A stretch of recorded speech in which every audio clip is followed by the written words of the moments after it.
Prečo som zdravotný klaun? Celý život rozosmievam ľudí, ale až v nemocnici mám pocit, že to má význam. Až ako zdravotná klaunka som si uvedomila, že nepriama úmera funguje inak. Dávam veľa, no dostávam o mnoho viac. Deti v nemocniciach mi neustále pripomínajú, že aj také obyčajné snehové vločky padajúce na tvár dokážu byť obrovským dôvodom pre radosť. Prináša radosť a smiech ako profesionálny idiot je zábava. Tak aj preto. V tejto práci je pre mňa aj malý úsmev veľký zázrak. Je to pre mňa poslanie.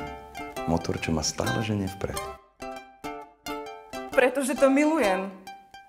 Keď môžem obyčajnú izbu zmeniť na čarovný svet, zo skrine výťah, z infúzie džúsik a z vozíku sa stane pretekárske auto. Protože to je humor. Humor mě baví, bavil a navíc je to humor, který má smysl. Je to vlastne taká robota snou. No? Fakt?